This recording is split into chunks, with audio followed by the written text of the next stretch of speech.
Oh no. Look, we can't all be winners, okay? The 2010s have provided us with tons of quality content that we all enjoyed. After all, where else could you get games like Mass Effect 2, Portal 2, both Red Dead Redemptions, a simply astounding God of War reboot, and so much more I'm not even going to try and list? We listed like 100 of them somewhere else, so you can make use of that list. There's a law that states for every action there is an equal and opposite reaction. Microgreens are trendy. Chances are good that if you watch cooking shows regularly, you've seen these diminutive greens as garnish or as part of a salad. I think it's a law of physics. It can be applied to a few other things. One of those things is video games. For all this good we had, some bad had to arrive. As TechRaptor's resident expert of all bad things, it was up to me to break down the bad and see where the problem spots were this decade. This is a cursed decade that rebooted Bubsy, after all. First, let me set some expectations as to what to expect on this list. You will not see aliens, colonial marines. Chefs love them, but it's possible that gardeners, especially urban gardeners, love them even more. Learning how to grow microgreens is easy, and once you know how, you can have a continuous harvest of these tasty, nutrient-dense greens growing on your windowsill. Materials for growing microgreens. Growing microgreens is so easy. It requires very little in terms of materials and cost. You will not see that awful Star Trek third-person shooter. Honestly, your biggest investment will likely be seeds. Containers. Microgreens are best grown in shallow, wide containers.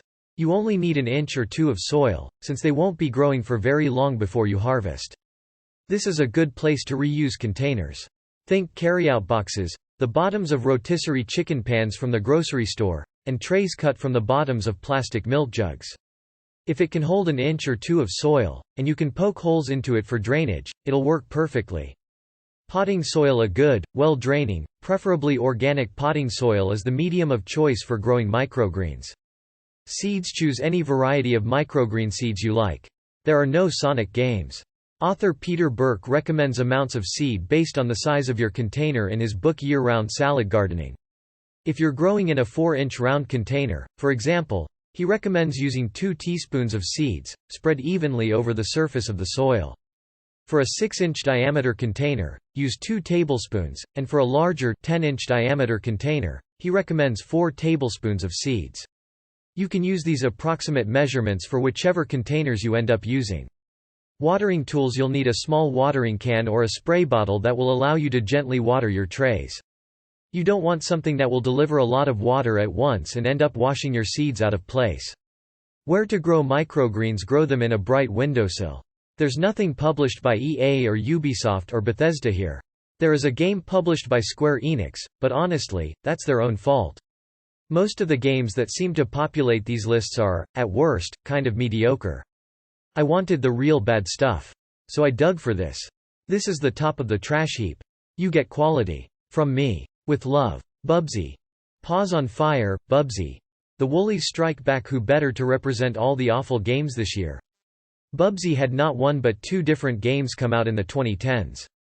First, was the Woolies Strike Back, released on PC and PlayStation 4 on October 31, 2017, making for one of the scariest Halloween surprises.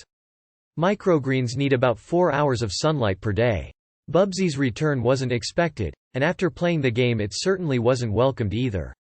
With a game that lasted a couple of hours at most, and little more than a shell that felt like an asset flip with Bubsy tossed in, things were looking dire for the Bobcat. The fact that he followed it up with Paws on Fire, an equally uninspired runner that forced players to repeat content with Bubsy's awful friends, didn't help matters at all.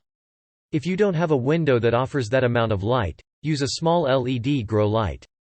How to grow microgreens. Planting microgreens is simple, and the fact that it's so quick and easy makes it even easier for you to grow multiple trays and keep a succession of them going.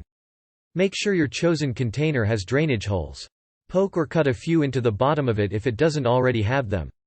Fill your container with potting soil to a depth of 1 to 2 inches. There's no need to make it deeper than that, since the plants won't end up producing large root systems. Gently moisten the soil. No more Bubsy, please God.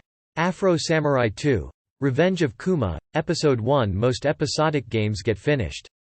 It's best to get it evenly moist before you add your seeds. This will ensure there are no dry pockets in the planting medium. Evenly scatter seeds on top of the soil. A nice, even dispersal of seeds will result in even, lush growth. Gently press the seeds in. Burying the seeds isn't necessary. Mist or gently water to settle the seeds in. Label with the variety and date. This is especially important if you're growing several varieties or mixes, so you can keep track of which ones you liked most to grow in the future. Place in a sunny spot or under lights. If you have a clear plastic cover or clear plastic bag to cover the container with, this will help maintain consistent moisture and humidity while the seeds are germinating. Afro Samurai 2 isn't one of those games. You can still start microgreen seeds without this humidity cover, but it gives a little added protection from drying out in the very early stages of growing. If you do cover it, remove the cover as soon as you see signs of sprouting. Keep the soil moist as the microgreens start growing. You won't need to worry about feeding or fertilizing, since you'll be harvesting them so quickly. Harvesting microgreens. As your microgreens grow, they'll produce their first set of leaves, called cotyledons, also known as growth leaves. After that, they'll produce their second set of leaves, which are their first true leaves. This is the sequel to the unique, if not particularly great, Afro Samurai, a game that starred Samuel L. Jackson and Ron Perlman. Once they've grown this set of leaves, it's time to harvest. This process can take anywhere from 1 to 3 weeks, depending on variety. The easiest way to harvest is to use scissors or garden shears. Gently grasp the leaves of a clump of the greens in the fingers of one hand, while cutting the stems a bit above the soil line with your shears. Do this until you've harvested as many microgreens as you need. Give them a gentle rinse before you eat them, just to rinse off any soil or dust. Microgreens won't keep long after harvesting, so it's best to harvest right before you plan to eat them. If you need to try to keep them for more than a couple of hours, you can cut them and place them with their stems in a shallow container of water in your refrigerator, but in general, this is more trouble than just harvesting and rinsing them right before use.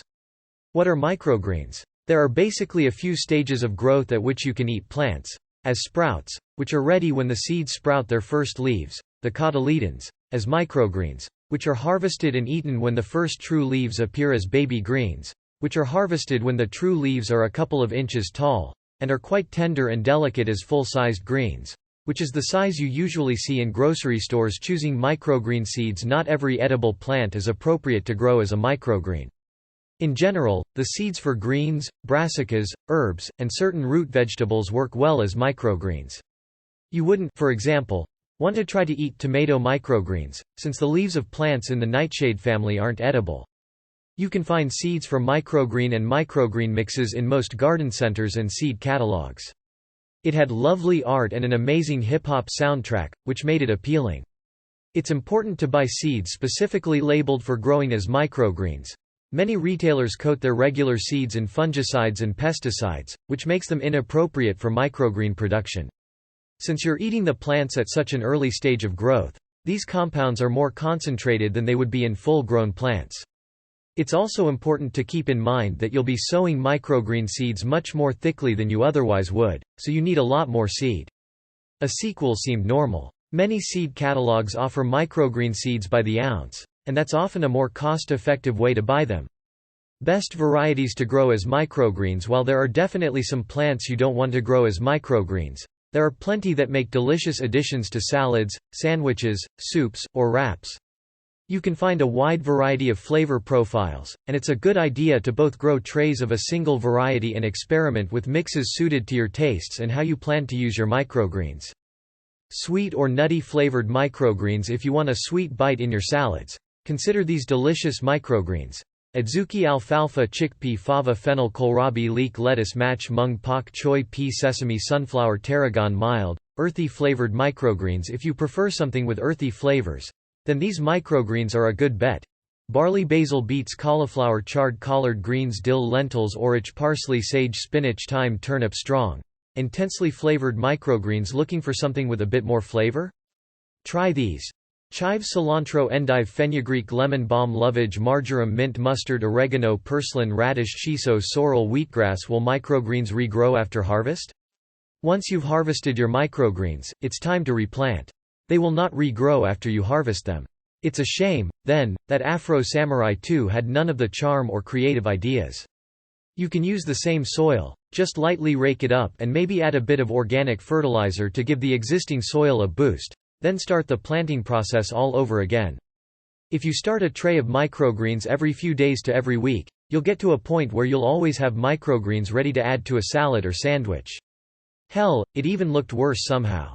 The plan was for a 3-episode series, but after the first episode bombed, the publisher cancelled the other 2, issued an apology for the game, and pulled the first episode from stores. Whoops. Rollercoaster Dreams, Rollercoaster Tycoon World, Rollercoaster Tycoon Joyride. This was a really bad decade for rollercoaster games. The Rollercoaster Tycoon series put out not one but 2 absolute stinkers with Rollercoaster Tycoon World and Joyride. World was your normal entry to the series, but full of bugs and barely playable to any degree. Joyride decided to be a VR on rails shooter for some awful reason and was equally terrible. Both games basically brought ruin to a once great series, leaving space for competitors. However, one of the few to try was Rollercoaster Dreams, which promptly slipped and fell into a disaster of its own. From hilariously awful graphics to a translation that gives nothing but gems of broken English, Rollercoaster Dreams had the perfect opportunity presented to it and totally blew it. Gene Rain. For a time everyone tried to copy Gears of War and Uncharted. The 2 popular third-person shooters rewrote the rules on cinematic games, after all. For a time there were plenty of terrible clones. Remember games like Damnation and Quantum Theory? But many of them eventually found their footing. However, someone didn't tell Gene Rain this. The gameplay is clunky and full of bullet sponges. The translation makes no sense and characters often speak nonsensical lines with poor voice acting, and the whole game is filled with assets that clearly have nothing to do with the rest of the game. Much like the burning rowboat in the middle of the desert, Gene Rain is a mess. Big City Stories, a free-to-play city builder, shouldn't be that hard to do right. Let players place a few city buildings, give them some tasks, limit just how much they can do in a day, but provide ways to increase the limit, either paid or not paid. Big City Stories tries that but instead wants to do it in third person rather than top-down. The result? A city builder where it is far too difficult to build cities. Instead of building cities, you're playing awkward and awful, often broken, minigames. You're navigating the world slowly to get to the next objective. You're wasting time in traffic. Who wants to be stuck in traffic when you can play a city builder? No one, that's who. Drowning. Look, I enjoy narrative games, even those that are called walking simulators. Drowning, however, has way too many problems. Starting with an absurdly slow walking speed, it displays text without voices and constantly requires you to stop and read the words flying in front of you. If you do so, you're treated to a story about depression. That's a perfectly fine subject, but Drowning handles it as poorly as possible. The message of 3 of the 4 endings is basically choose to get better, with the last ending having the main character commit suicide. But it's okay, the in-game voice in his head says, because at least your suicide will serve as a message to other people and encourage them not to. That's horrid, and there are no 2 ways around it. Heroes of the Seven Seas, Metropolis. Lux Obscura. I'm lumping these 2 games together because I have the same issue with both of them. Heroes of the Seven Seas is a VR ripoff of the ship segments of Assassin's Creed IV, Black Flag. Metropolis. Lux Obscura is a Match 3 RPG mix. Both of those are great concepts done poorly for various reasons, leading to bad games that would have been forgettable were it not for a specific problem. What really sets them apart is that both games are unashamed in being racist and sexist. For Heroes, this means you go hang out with the Cherokee, which the game promptly refers to as savages, and portrays as a race of orcs. On the other hand, Metropolis has a main character that refers to African Americans as monkeys, and has a woman narrowly avoid getting raped before super awkwardly hitting on the main character while still dressed in her torn clothes. Both of these lead to a situation that can best be described with a yikes. Troll and I. Usually, the most fun to be gotten out of a co-op game is teaming up with a buddy. At the very least, it's making fun of a bad game with a friend. In the case of Troll and I, it's neither. This is a game so bad, it makes co-op boring, often having one player stand around for 30+ minutes while the other solves puzzles. Even when both players are active, there's very little to do. With terrible combat, confusing objectives, and glitches that cause the screen to shake violently, Troll and I has so much wrong with it that it's impossible to recommend it to even co-op fans that love bad games. The Quiet Man, the only game on this list by an actual, serious, big-name publisher. There's so much wrong with The Quiet Man that you have to wonder how it was approved in the first place. The idea is that you play as a deaf man in a brawler, having to experience the world as he does. The reality is that it's a poor brawler. The gimmick is both stupid and borderline offensive, and the plot is complete nonsense even when you do unlock a version with sound. The cream of the crop? The game is full of these FMV cutscenes that are hilariously awful. It even tries to transition them to in-game graphics in a way that you just know someone thought was cool, but mostly just highlights how bad the game looks. Square Enix. What were you thinking, honey? Anything by Lightning Game Studios. I don't like to single out developers. It feels kind of unfair, especially since they can change. But Lightning Game Studios deserves it for one simple reason. They put out their first PlayStation 4 game, called Soulbrain, Night of Darkness. The game was full of stolen assets. The trailer soundtrack came from Ori and the Blind Forest. There was a character model from Terra, a shield from The Elder Scrolls V, Skyrim, UI elements from World of Warcraft, the description taken straight from Odalus, The Dark Call, and more. Every way you looked, something was stolen. It doesn't help that the game was completely awful to boot, having you do little more than awkwardly fight waves of enemies in an empty zone. Lightning followed up with Spear of Destiny the Kaizeki, and while that didn't have any stolen assets, at least, that was found, the game is still awful. Nothing made by this studio, which blatantly stole so much, should ever be considered, not even for ironic reasons. Farnham Fables. I was going to only make this 10 games, but I just absolutely had to get this somewhere. So you get 11. Farnham Fables is a video game where a grown human adult male makes weird sexual comments about an underaged lizard girl. In episode 2 you play as another underaged lizard girl and you can tie your little sister to the couch, strip her naked, and spank her in a weirdly sexual way. These games super bizarrely try to sexualize underaged characters. Why is this allowed on Steam? Look, I make this list with love. I don't hate any of these games, well, besides Soulbrain. Plagiarism is just straight up inexcusable. They're bad games, and that's okay. Bad games are how you make better games. And there's still a joy to be had with most bad games, just not quite in the way that's expected.